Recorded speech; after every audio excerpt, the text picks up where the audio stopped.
नमस्कार दोस्तों, स्वागत है आपका हमारे यूट्यूब चैनल नॉलेज रीडिफाइंड पर। आज हम अपने Indian geographical access series number 3 में ज्योलॉजिकल स्ट्रक्चर ऑफ इंडिया को पढ़ेंगे। तो दोस्त, सबसे पहले अगर आप इस चैनल पर नए हैं तो सबसे पहले इस वीडियो को लाइक करें, अपने दोस्तों के साथ सब्सक्राइब करें। और अगर आपने कुछ पार्ट मिस किए हैं और उनको आप मिस नहीं करना चाहते हैं तो प्लीज़ वीडियो के नीचे दिए गए लिंक पर जाएं और अपने पिछले जो लेक्चर सीरीज 1 और लेक्चर सीरीज 2 है आप उनको जरूर देखें। जियोलॉजी की उत्पत्ति दो ग्रीक शब्द जियो और लोगस से हुई है। जियो मतलब अर्थ, लोगस मतलब स्टडी। सो बेसिकली ज्योग्राफी क्या है? अर्थ की स्टडी है। जियोलॉजिस्ट जो होते हैं वो यह जानते हैं कि पृथ्वी की उत्पत्ति कैसे हुई, यह पहले कैसे थी और अभी कैसे है। अब जियोलॉजी पढ़ने से फ़ायदे क्या क्या हैं? जियोलॉजी पढ़ने से हमें बहुत सारे फ़ायदे, उनमें से सबसे बड़ा बेनिफिट यह है कि यह हमारे अर्थ के क्रस्ट पे जो रॉक्स का, मेटल का अरेंजमेंट है, डिपोजिशन है, उनको समझने में मदद करता है। दूसरा, लैंड के रिलीफ और सॉइल को डिटरमाइन करने में मदद करता है। तीसरा, ये अर्थ क्रस्ट के अंदर जो मिनरल्स दबे हैं उनके बारे में और इंफॉर्मेशन प्रोवाइड करता है। जियोलॉजिकल स्ट्रक्चर ऑफ इंडिया को समझने से पहले हम लोग को सबसे पहले समझना पड़ेगा कि जियोलॉजिकल टाइम स्केल है क्या। जियोलॉजिकल टाइम स्केल क्या है? ये अर्थ की जियोलॉजिकल की हिस्ट्री है, जो कि रेडियोमेट्रिक डेटिंग, ये एंशिएंट लाइफ जो है, जो कि चट्टानों के रॉक्स पर प्रिजर्व्ड है, उनके रिकॉर्ड है। जियोलॉजिकल टाइम स्केल को क्या किया गया? बहुत सारे बड़े बड़े और फिर उनके छोटे छोटे सब डिविजन में बांटा गया है, जो कि ये बताते हैं कि कैसे हिस्टोरिकल इवेंट जो है वो फिट हुआ है। तो जियोलॉजिस्ट ने क्या किया? इन टाइम इंटरवल को ईयन, ईयन को फिर एरा, एरा को फिर पीरियड, पीरियड को इपॉक, इनमें क्या किया है? ये डिस्ट्रीब्यूट किया है। इस चार्ट में हम लोग देख रहे हैं कि कितने टाइम यूनिट्स हैं जियोलॉजिकल टाइम स्केल के आधार पर, और अगर इनको डिसेंडिंग ऑर्डर में इनकी ड्यूरेशन के आधार पर सजाया जाए तो ये है।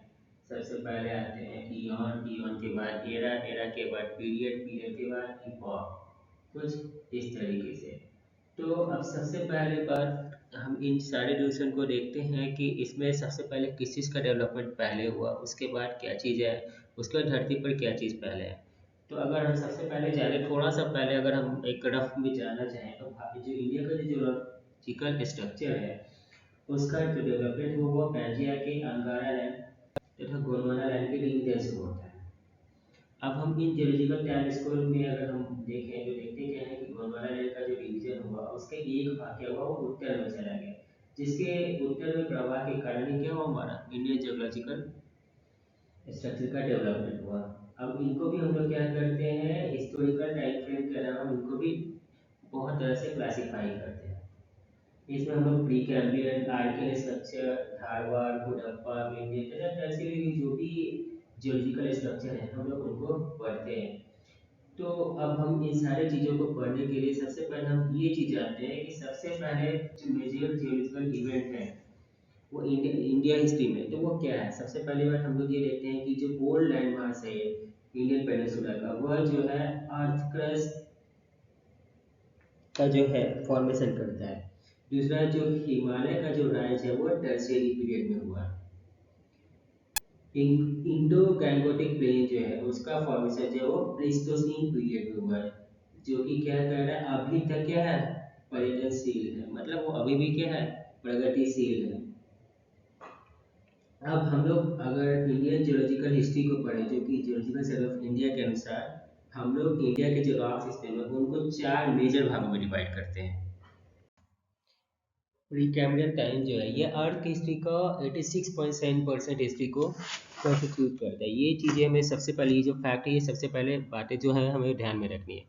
अब जियोलॉजिकल हिस्ट्री के आधार पर जियोलॉजिकल सर्वे ऑफ इंडिया ने जो इंडिया की जो रॉक सिस्टम है उनको चार मेजर कैटेगरीज में बांटा है। पहला आता है आर्कियन, पुराना rock system, Dravidian rock system, Aryan rock system. और अगर हम इनको जियोलॉजिकल टाइम स्केल पर अगर हम जानना चाहें तो आर्कियन जो रॉक सिस्टम है वो अर्ली प्री कैम्ब्रियन ईयन के हैं। पुराना रॉक सिस्टम जो है वो लेट प्री कैम्ब्रियन और प्रोटोजोइक ईयन के हैं। द्रविडियन रॉक सिस्टम पैलेजोइक एरा के। तो आर्यन रॉक सिस्टम जो हमारा वो 400 मिलियन ईयर्स एगो से अभी तक क्या है, कंटिन्यू है।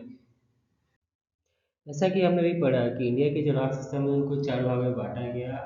आर्कियन रॉक सिस्टम, पुराना rock system, Dravidian rock system और आर्यन रॉक सिस्टम। हम क्या करते हैं कि जो आर्कियन रॉक सिस्टम है उनको हम लोग दो भागों में डिवाइड करते हैं। आर्कियन नीस एंड सेस, दूसरा धारवाड़ सिस्टम। फिर पुराना रॉक सिस्टम को हम लोग दो भागों में डिवाइड करते हैं, कुडप्पा और विंडियन सिस्टम ऑफ रॉक। ये दोनों ध्यान रहे कि ये चारों जो है वो प्री कैम्ब्रियन एरा के हैं। द्रविडियन रॉक सिस्टम जो है वो पैलेजोइक के है। और ये क्या है, मेनली कार्बीफोरस रॉक्स है। उसके बाद आते हैं हमारे आयरन रॉक सिस्टम, जो कि अभी कंटिन्यू है। थोड़ा सा रिवाइंड करें जियोलॉजिकल टाइम स्केल को, तो हम लोग ये पाते हैं कि जो अर्थ के हिस्ट्री का जो सबसे अर्लीस्ट पार्ट है वो प्री कैम्ब्रियन एरा है। प्री कैम्ब्रियन एरा जो है वो 86.7% जो है अर्थ के इंटायर जियोलॉजिकल टाइम का मैक्सिमम पार्ट कवर करता है। प्री कैम्ब्रियन एरा को हम लोग 3 ईयन में डिवाइड किए थे, हेडन, आर्कियन और प्रोटेरोजोइक ईयन में। हेडन जो है वो अर्थ के फॉर्मेशन के साथ यानी 4.6 बिलियन से लेकर के 4000 मिलियन ईयर्स एगो तक का समय था। इसके हार्डली कोई जियोलॉजिकल ट्रेसेज मौजूद है। आर्कियन ईयन जो है वो 4000 मिलियन ईयर से 2500 मिलियन एगो तक का समय था। ये इस दौरान जो भी हमारे रॉक सिस्टम जो डेवलपमेंट है उनको हम लोग आर्कियन रॉक सिस्टम कहते हैं। जैसे ही क्या हुआ कि हम लोग जानते हैं कि पृथ्वी का विकास, डेवलप पृथ्वी के जो प्रस्थ है उसका डेवलपमेंट कैसे हुआ, तो हम लोग देखते हैं कि जो भी गर्म जो अपने मोल्टेन स्टेट में जो भी मटेरियल थे उनका जब वो जैसे ही ठंडापन हुआ यानी लावा मैग्मा का क्या हुआ, कन्वर्जन हुआ, तो उससे क्या हुआ, आर्कियन स्ट्रक्चर का डेवलपमेंट हुआ। जो ग्रेनाइट और जो नीस चट्टान है उनसे बना हुआ ये सबसे प्राचीनतम स्ट्रक्चर है। हम लोग आर्कियन रॉक सिस्टम को दो अदर सिस्टम में डिवाइड करते हैं। पहला को आर्कियन नीस एंड सेस, दूसरे को धारवाड़ सिस्टम। एक चीज और जानेंगे आर्कियन सिस्टम के बारे में कि आर्कियन जो वर्ड है ये जेडी रना के द्वारा 1782 में एस्टैब्लिश किया गया था, इंट्रोड्यूस किया गया था। इन्होंने किसको कहा, अर्थ क्रस्ट के जो सबसे पुराने चट्टान है उनको इन्होंने आर्कियन कहा। ये जो आर्कियन रॉक्स थे ये सारे रॉक्स एजोइक थे, अजीब थे, अनफॉसिलिफेरस यानी जीवाश्म इनके अंदर नहीं था, फोलिएटेड थे मतलब बिल्कुल पतले सीट के रूप में थे। अब चूंकि इनमें किसी भी तरह के लाइफ के निशान नहीं पाए जाते, तो लाइफ का निशान न लाइफ ही नहीं है, ट्री भी नहीं है, न फोसिल होगा न कोयल होगा, न फोसिल होगा न कोयला होगा। आर्कियन सिस्टम को हम लोगों ने अभी थोड़ा पहले जाना कि आर्कियन सिस्टम को हम लोगों ने दो भाग में डिवाइड किया, Archaean gneiss and schist. Archaean जो नीस है उनके अंतर्गत मिनरल कंपोजिशन जो कि ग्रेनाइट से गबलों तक वैरी करते हैं, वही सिस्ट के अंदर मोस्टली जो है ये क्रिस्टलाइन इन नेचर है, माइका, टॉक, हार्नब्लेड क्लोराइड वगैरह वगैरह। आर्कियन सिस्टम की बात करें तो आर्कियन स्ट्रक्चर का जो डेवलपमेंट हुआ वो बेस रॉक के रूप में हुआ, जिसके कारण यह क्या हुआ, यह प्रायद्वीपीय पठार है उनके ये अधिकांश क्षेत्र में ये बिल्कुल नीचे के लेवल में चले गए, मतलब बिल्कुल नीचे की परत में चले गए हैं। अगर हम इंडिया के जो दक्षिणी पर्वतीय क्षेत्र जैसे बुंदेलखंड के पठार और अरावली पठार के क्षेत्र इनमें यह थोड़ा लेवल पर नजर भी आते हैं। हिमालय पर्वतीय क्षेत्र की बात करें तो इनमें भी बिल्कुल जड़ों में नजर आते हैं। ये जो आर्कियन रॉक्स हैं ये हम लोग पहले ही जानते हैं कि यह मोल्टेन मैग्मा के नॉर्मली फिर इनके सॉलिडिफिकेशंस और कूलिंग का ही परिणाम है। सिग्निफिकेंस की बात करते हैं इनको हम लोग बेसमेंट कॉम्प्लेक्स कहते हैं। क्यों क्यों कहते हैं, क्योंकि ये जो क्या है ये सबसे पुराने हैं और ये जो भी नए लेयर है उनके लिए ये बेस प्रोवाइड करते हैं, इसीलिए हम लोग इनको बेसमेंट कॉम्प्लेक्स का नाम भी करते हैं। ये फैले कहाँ तक है, तो ये आर्कियन रॉक्स जो है वो इंडियन पेनिनसुलर रीजन का 2/3 हिस्से को कवर करता है। इनकी जड़ें हैं वो ग्रेटर हिमालय के जो माउंटेन पीक है उनके रूट्स ट्रांस हिमालय रेंज जैसे कि जास्कर, लद्दाख और काराकोरम यहाँ तक भी पाए जाते हैं। क्योंकि जो आपके आर्कियन रॉक्स है इनका जो डेवलपमेंट हुआ ये हुआ है इग्नियस रॉक्स यानी आग्नेय चट्टान से हुआ है।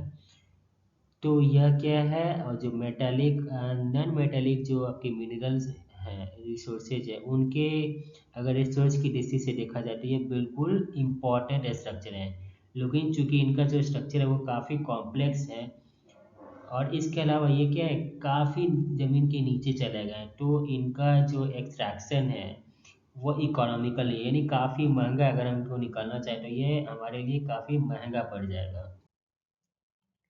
धारवाड़ सर्कल ऑफ रॉक जो है इनका जो मुख्यतः नाम पड़ा है यह कर्नाटक के धारवाड़ डिस्ट्रिक्ट में के नाम पर पड़ा है क्योंकि ये जो रॉक्स जो हैं सबसे ज़्यादा मात्रा में स्टडी के दौरान यही पाए गए थे और यहीं पे प्रचुर मात्रा में पाए गए थे। इनका जो निर्माण हुआ यह आर्कियानिस्ट और सिस्ट स्ट्रक्चर में फिजिकल एंड केमिकल चेंजेज और उनके सेडामेंटेशन के कारण हुआ। ये भी बिल्कुल जीवाश्म रहित स्ट्रक्चर है और ये सबसे प्राचीन अवसादी चट्टान है। अगर हम इनके डिस्ट्रीब्यूशन की बात की जाए इंडिया में तो यह आपके कर्नाटक के धारवाड़ और बेल्लारी डिस्ट्रिक्ट में से लेकर के नीलगिरी और मदुरई डिस्ट्रिक्ट जो कि तमिलनाडु के वहाँ तक सेंट्रल छोटा नागपुर के हम लोग केंद्र मतलब सेंट्रल रीजन और ईस्टर्न पार्ट की बात करें वहाँ मेघालय प्लेट्यू बिकेर हिल्स अरावली रियलो यानी बिल्कुल पूरी दिल्ली सीज पे आ जाए मतलब दिल्ली से लेकर के अलवर के दक्षिण तक और जो नीलगिरी के हिमालयन रीजन है तमिलनाडु का मदुरई डिस्ट्रिक्ट है ये सारी जगहों पे भी हमारे ढालवाड़ सिस्टम वगैरह पाए जाते हैं। इनका जो उनकी जो चट्टान है वो हिमालय के लद्दाख जास्कर गढ़वाल और कुमायूं श्रेणी में भी पाई जाती है। अब क्या है कि अब हम सबसे पहले बात करते हैं थोड़ा अगर टाइम फ्रेम में थोड़ा अगर पीछे चले जाए नीस और सिस्ट के बारे में पढ़ें। जो आर्किया नीस और सिस्ट है ये सबसे बेसमेंट कॉम्प्लेक्स है। ये उनके ऊपर है। तो सीधी सी बात ये उनके ऊपर है और हम लोग ये पढ़ चुके हैं कि जो प्री कर्नाटक की चट्टान है वो सबसे पुरानी चट्टान है। तो अगर हम metallic and non metallic mineral resources के अगर स्टोरेज के हिसाब से देखा जाए तो ये क्या है ये उसके हिसाब से ये काफ़ी महत्वपूर्ण है। इसके अलावा इनका क्या है और ये साथ साथ क्या अवसारी चट्टानों से बने स्ट्रक्चर है। तो हम लोगों का इकोनॉमिकल परिप्रेक्ष्य से इनका एक्सट्रैक्शन भी बहुत आसान है।